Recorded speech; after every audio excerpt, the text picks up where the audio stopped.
सुल्तान का दिल। एक दिन सुल्तान नूर अल-दीन जंगी चौगान खेल रहा था कि उस वक्त एक सिपाही इसके पास आया और कहने लगा कि हुजूर मोहतरम काजी साहब ने आपको एक मुकदमे के सिलसिले में इसी वक्त अदालत में तलब किया है।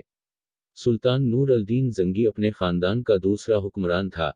इसके ज़माने में दो यहूदियों ने रसूल अकरम के रोज़ा मुबारक को नुकसान पहुंचाने की नापाक जिसारत की थी, जिन्हें सुल्तान नूर अल-दीन जंगी ने मौत के घाट उतार दिया था। कहते हैं कि एक दिन सुल्तान नूर अल-दीन जंगी चौगान खेल रहा था कि उस वक्त एक सिपाही इसके पास आया और कहने लगा कि हुजूर मोहतरम काजी साहब ने आपको एक मुकदमे के सिलसिले में इसी वक्त अदालत में तलब किया है। सुल्तान ये सुनकर खेल छोड़कर फौरन उस सिपाही के साथ काजी साहब की अदालत में जा पहुंचा।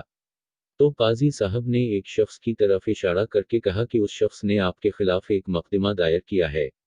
उसका कहना है कि इसकी ज़मीन पर आपने नाजायज़ कब्ज़ा कर लिया है, आपका उस सिलसिले में क्या जवाब है?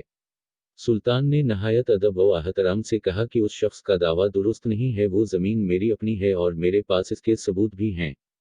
काजी साहब ने कहा कि आप वो तहरीरी सबूत अगली तारीख को पेश कर दें। सुल्तान नूर अल-दीन जंगी ने मुकर्रर तारीख को कुछ कागजात अदालत में पेश कर दिए।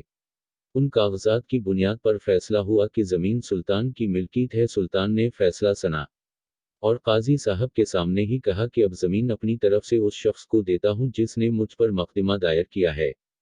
किसी ने कहा कि हुजूर मोहतरम, जब आपने ये ज़मीन उस शख्स को देनी थी तो मुकदमा लड़ने की क्या ज़रूरत थी, वो पहले ही उस शख्स को दे दी होती। सुल्तान ने जवाब दिया कि अगर मैं अदालत के फैसले से पहले ही ज़मीन उस शख्स को दे देता तो लोग कहते कि मैंने वाकई उस ज़मीन पर नाजायज़ कब्ज़ा कर रखा था और अदालत के डर से मैंने कब्ज़ा छोड़ दिया है। अब जबकि अदालत ने मेरे हक़ में फ़ैसला सुना दिया है और सब लोगों को मालूम हो गया है कि ये ज़मीन मेरी है, तो मैंने अपनी तरफ से ज़मीन उस शख्स को दे दी ताकि इसके ऊपर कोई बुरा असर न पड़े। काजी साहब और अदालत में जितने भी लोग थे सुल्तान के इद्दिल देखकर हैरान हो गए।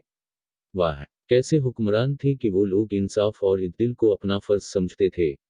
मगर आज के ज़माने में दुनिया के ताकतवर लोगों पर जब ऐसा वक्त आता है तो वो कानून की पैरवी नहीं करते बल्कि जुर्म करने के बावजूद अपने आप को बेकसूर साबित करवा लेते हैं और कानून का मजाक उड़ाते हैं। काश ऐसे हुक्मरान हमारे मुल्क में आ जाएं, जो सुल्तान नूर अल-दीन जंगी की तरह जो इद्दिल व इंसाफ को मुकद्दम समझें।